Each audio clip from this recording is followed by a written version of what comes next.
Good morning बच्चों। मैं doctor Sita कुमारी चौबे, मनोविज्ञान विभाग, मारवाड़ी कॉलेज, रांची। बच्चों, पिछले क्लास में मैंने आपको एंजाइटी डिजॉर्डर बताया था।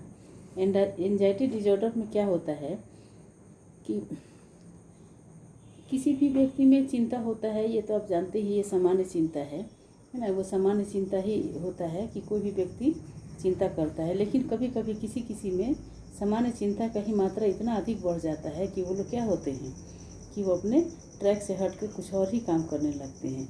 उनमें एक भय उत्पन्न हो जाता है और वो डरने लगते हैं, किसी भी तरह का माने कि वो काम करने लगते हैं। तो इस तरह से उनमें ये होता है आपका कि वो लोग उनका दैहिक रूप से वो उनका फिजिकली वो अच्छे से काम नहीं कर पाते हैं। उनमें एंजाइटी उनमें इतना अधिक मात्रा में बढ़ जाता है कि वो अपने रोज़ रोज़ के दिनचर्या के काम में भी वो उनमें बाधा उत्पन्न होने लगता है। उनके व्यवहार में भी परिवर्तन होने लगता है। उनका किसी भी चीज़ में मन नहीं लगता है। इसे वो फिजिकली भी थोड़ा डिस्टर्ब हो जाते हैं, जैसे पसीना आना होता है, बार बार हार्ट बीट बढ़ना होता है, पेट गड़बड़ी या मतलब खोए खोए रहना, हाथ पैर ठंडा हो जाना, इस तरह से होता है।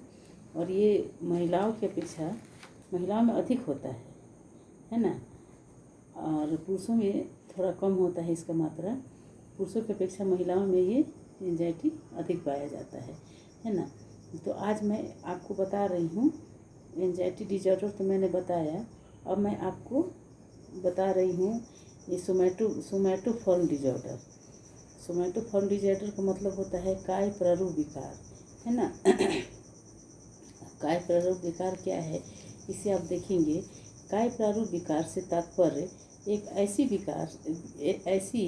विकार श्रेणी से होता है जिसमें व्यक्ति कुछ वैसे दैहिक लक्षणों की शिकायत करता है जिनसे दैहिक समस्याओं की उपस्थिति का अंदाज होता है, परंतु सचमुच में इसका कोई आंगिक या कायिक आधार नहीं होता, परंतु उसे ऐसा विश्वास होता है कि उनके लक्षण वास्तविक ही नहीं परंतु गंभीर भी है ना। उनमें क्या होता है, उनको इस तरह का किसी भी तरह का कोई लक्षण नहीं होता है, लेकिन उनके मन में ये भावना हो जाता है कि हमारे अंदर जो ये लक्षण है वो बहुत ही गंभीर है, ये वास्तविक नहीं बहुत ही गंभीर होता है। अब हम लोग देखते हैं सोमैटोफॉर्म डिजॉर्डर कई प्रकार के होते हैं, उनकी विशेषताएं भी अलग अलग होती हैं, लेकिन कुछ प्रमुख प्रकार हैं जिसको मैं अभी आपके सामने व्याख्या कर रही हूँ। फर्स्ट है रोग भ्रम या स्वकाय दुश्चिंता रोग, है ना। फर्स्ट क्या है, रोग भ्रम या स्वकाय दुश्चिंता रोग। इसको हम लोग हाइपोकॉन्ड्रियासिस कहते हैं। इस विकृति में रोगी अपने स्वास्थ्य के बारे में ज़रूरत से ज़्यादा सोचता है। क्या करता है, इसमें रोगी अपने स्वास्थ्य के बारे में अधिक कॉन्शियस हो जाता है, ज़्यादा सोचने लगता है, ठीक है। तथा उसके मन में अक्सर ये बात बनी रहती है कि उसे कोई ना कोई शारीरिक रोग हो गया है। उसकी यह चिंता इतनी अधिक हो जाती है कि वो अपने दिन प्रतिदिन की ज़िंदगी में उत्तम समायोजन करने में असफल हो जाता है। वो क्या करता है, दिन प्रतिदिन की ज़िंदगी जो है उसमें वो समायोजित करने में काफ़ी कठिनाई महसूस करता है। DSM-4 की कसौटी के अनुसार इस तरह की चिंता व्यक्ति में कम से कम 6 महीना तक बने रहने की पर ही उसे रोग भ्रम की श्रेणी में रखा जा सकता है, अन्यथा नहीं। हमने पिछले बताया था कि DSM-4 क्या है। तो DSM-4 का जो कसौटी होता है, मतलब जो उसका क्राइटेरिया है, उसके अनुसार व्यक्ति में कम से कम 6 महीने तक इस तरह का रोग भ्रम इस तरह की चिंता होती है, तभी उसको इस रोग भ्रम की श्रेणी में रखा जाता है, नहीं तो क्या होता है उसको हम लोग नहीं रखते हैं। मेडिकल परीक्षण से जब यह बात स्पष्ट होती है कि वास्तव में उनकी आशंकाएं निराधार हैं, तो भी उनके विश्वास नहीं होता है, तो भी क्या होता है उसमें ये विश्वास नहीं होता है कि उनमें कोई रोग नहीं है। मेडिकल ट्रीटमेंट करने के बाद भी यदि उनका ये रिपोर्ट है कि क्लियर रहता है, फिर भी उनको क्या होता है, ये आशंका रहता है कि उनका ये विश्वास होता है कि नहीं उनमें कोई गंभीर रोग ही है। अब दूसरा टाइप है कायिक या काय आलंबिक विकार, सोमैटोडिजेशन डिजॉर्डर, ठीक है। सोमैटोडिजेशन डिजॉर्डर, इसको हम लोग हिंदी में कायिक या काय आलंबिता विकार कहते हैं। इस विकृति में रोगी को बिना किसी तरह के आंगिक दोष के ही कई प्रकार की कायिक शिकायतें होती हैं। सचमुच में इसमें रोगी को बहुकायिक शिकायतें होती हैं, जबकि दैहिक रूप से वह चंगा होता है। इसमें क्या होता है, इस तरह का जो विकार होता है, कायिक विकार जो होता है, इसमें व्यक्ति को लगता है कि हमारे शरीर बहुत आंगिक दोष है और ऑर्गेनिक इम्पेयरमेंट है ना। कितने प्रकार का है, इसमें बहुत तरह का उनको शिकायत होता है, लेकिन सचमुच में इस तरह का कोई उनमें शिकायत होता नहीं है, लेकिन उनमें एक आशंका बनी होती है, एक शंका बना होता है, जो कि उसको लगता है कि उसके आंगिक दोष है ना। जबकि इस तरह का कोई दैहिक रूप से, जबकि वो दैहिक रूप से क्या होता है, चंगा होता है।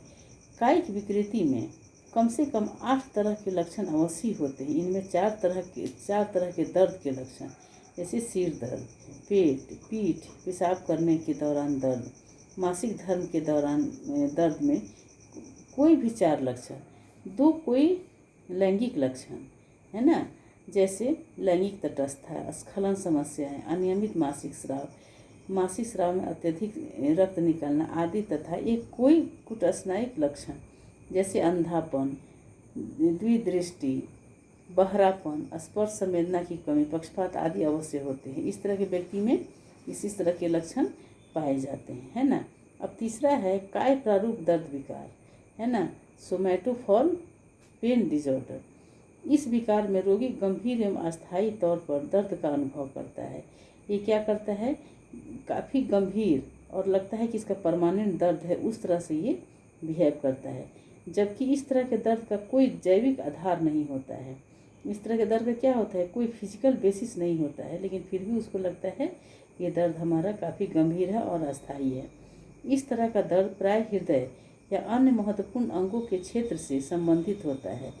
गहन मेडिकल जांच में ऐसे रोगियों के दर्द का कोई भी स्पष्ट आधार नहीं मिलता है। क्या होता है, कोई स्पष्ट आधार नहीं मिलता है। सामान्यतः इस तरह के दर्द की उत्पत्ति का संबंध किसी प्रकार के संघर्ष या तनाव से होता है। क्या होता है, जब व्यक्ति किसी भी तरह के तनाव से ग्रसित होता है तो उसमें इस तरह का उनमें दर्द देखने को मिलने लगता है। अब चौथा प्रकार है परिवर्तन या रूपांतरण विकार। क्या है, कन्वर्जन डिसऑर्डर। इसको हम लोग क्या बोलते हैं, कन्वर्जन डिसऑर्डर, परिवर्तन या रूपांतर विकार। इस विकार में व्यक्ति का दबाव, तनाव, मानसिक संघर्ष की अभिव्यक्ति कुछ दैहिक लक्षणों के रूप में होती है और ऐसे दैहिक लक्षणों का कोई दैहिक आधार नहीं होता।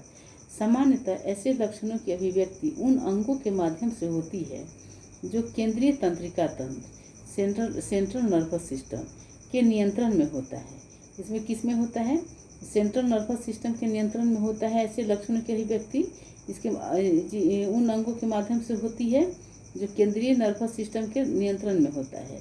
इसके प्रमुख संवेदी लक्षण में एनेस्थेसिया, अर्थात रोगी के शरीर में दुख या दर्द के प्रति संवेदनहीनता प्रमुख होती है। संवेदनहीनता क्या होता है, उसमें होता है कि दुख हो या दर्द हो तो उसको उतना अनुभव नहीं होता है। पेशीय लक्षणों, मोटर सिम्टम्स में कंपन, सिकुड़न या चलने फिरने में झटका, एस्टासिया एवासिया, अर्थात चाल में बेढंगापन एवं लड़खड़ापन आना प्रमुख होता है। इस तरह के लक्षण में क्या होता है, चाल ढाल में वो थोड़ा लड़खड़ाता है या बेढंगापन चलता है, इस तरह का लक्षण उनमें महत्वपूर्ण होता है। ये किस में, परिवर्तन या रूपांतरण विकार में। इसको हम लोग कन्वर्जन डिसऑर्डर कहते हैं। इस प्रकार से हम लोग देखते हैं कि इस काय प्रारूप में सोमैटोफॉर्म डिसऑर्डर में क्या होता है, व्यक्ति के शरीर से संबंधित इस तरह की बीमारियां होती हैं। इस तरह का ये डिसऑर्डर होता है, इस तरह का लक्षण होता है, जिससे हमको पता चलता है कि इस तरह के व्यक्ति हैं जिसका कि संबंध वास्तविकता से नहीं होता है। उनको एक आशंका होती है, उनको एक शक होता है, जिससे लगता है कि नहीं ये हमारे अंदर ये बीमारी फैल गया है और वो इस तरह से ग्रसित होने लगते हैं। अब हम लोग देखते हैं कि किस तरह से ये व्यक्ति अपने अंदर इसको समाहित कर लेते हैं और बार बार उनमें ये चिंता जो होता है, ये लक्षण होता है उनमें कि वो समाहित कर लेते हैं और उसी लक्षण के अनुसार वो अपना बिहेव करने लगते हैं। कभी कभी कुछ होने लगता है उनको, कभी अच्छे ढंग से बात करते हैं, कभी अच्छे ढंग से चलते हैं, कभी एनेस्थेसिया की तरफ ये देखने लगते हैं, कभी उनका क्या होता है कि किसी दुख दर्द या किसी भी तरह की संवेदना को बहुत ज़्यादा वो अनुभव उसमें नहीं कर पाते हैं, है ना। तो ये होता है उसका ये कन्वर्जन डिसऑर्डर में। अब हम इसमें देखेंगे, अगले क्लास में देखेंगे कि डिसोसिएटिव डिसऑर्डर क्या है। डिसोसिएटिव डिसऑर्डर का मतलब क्या होता है, वो किस तरह का होता है, मतलब मनोविच्छेदित विकार। मनोविच्छेदित विकार क्या है, इसमें बच्चों ये बहुत अधिक है और इसमें आपको पढ़ना है। ये बहुत इम्पोर्टेंट चीज़ है, आप इम्पोर्टेंट चैप्टर है, इसको आपको बहुत अच्छे से सावधानी से पढ़ें और ध्यान से पढ़ें। इसको आप सभी लोग लिख लेंगे, इसको समझ लेंगे। इससे क्वेश्चन अक्सर हर साल इससे क्वेश्चन पूछता है और ये काफ़ी महत्वपूर्ण है। आज मैं यहीं तक समाप्त करती हूँ। अगले क्लास में मैं आपको डिसोसिएटिव डिसऑर्डर बताऊँगी। तब तक के लिए धन्यवाद।